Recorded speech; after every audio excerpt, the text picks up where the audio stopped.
সামনেই পৌষ সংক্রান্তি, তাই নিয়ে চলে এসেছি বাঙালির সেরা মুগ সামলি।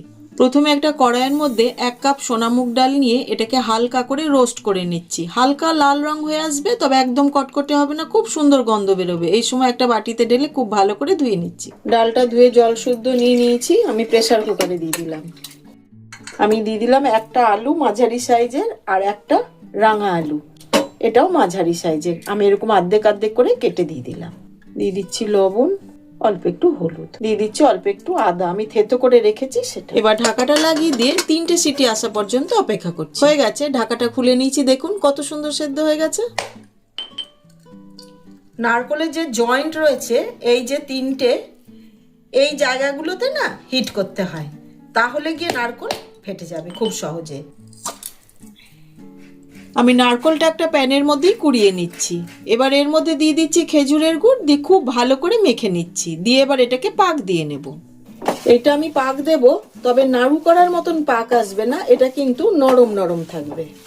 ব্যাস হয়ে গেছে, হালকা পাক এসছে, একটু নরম নরম, এই পর্যন্তই রাখবো। এটা ঠান্ডা হলে আর একটু জড়িয়ে যাবে।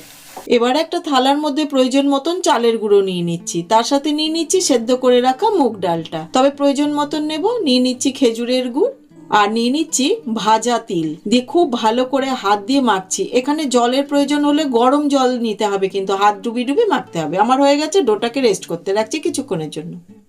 এবার এই ডো থেকে অল্প অল্প পোর্শন নিয়ে নিচ্ছি হাতের মধ্যে, দেখুন এরকম ভাবে নিয়ে হাতে ঘুরিয়ে একটা বাটি তৈরি করে নিচ্ছি। এবার এর মধ্যে আমি আগের থেকে যে তৈরি করে রেখেছি নারকলের পুরটা, সেটা অল্প অল্প করে নিয়ে ভরে দিচ্ছি। হাত দিয়ে এইভাবে চেপে চেপে দিয়ে দেখুন মুখটাকে খুব ভালো করে সিল করতে হবে আগে, তারপরে হাত দিয়ে দিয়ে যেরকম ভাবে আমরা পুলি পিঠার প্যাটার্নটা করি সেরকম ভাবে করে দিচ্ছি। দেখুন ঠিক এইভাবে। আমি আরও একটা প্যাটার্ন দেখিয়ে দিচ্ছি, দেখুন সেম ভাবে পুরটা ভরে নিয়ে হাত দিয়ে আগে মুখটাকে খুব ভালো করে সিল করে নেব।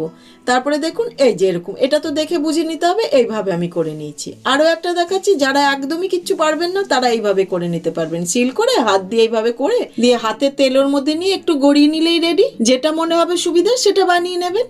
এদিকে কড়াইতে সাদা তেল আর ঘি গরম করে নিয়ে পিঠেগুলো একে একে দিয়ে দিচ্ছি। আমি এটা মাখার সময় কিন্তু ভাজা মশলা দিয়েছিলাম, জিরে শুকনো খোলায় ভেজে গুঁড়ো করে নিয়েছিলাম, সেইটা দিয়েছি। ওটা না স্কিপ করে গেছে, আপনারাও অবশ্যই দিয়ে দেবেন। এক সাইডটা একটু লাল হলে পরেই অপর দিকটা উল্টে দিচ্ছি। বেশ উল্টে পাল্টে লাল লাল করে ভেজে একটি প্লেটে তুলে নিচ্ছি। তৈরি হয়ে গেল মুচমুচে রসালো মুগ সামলি।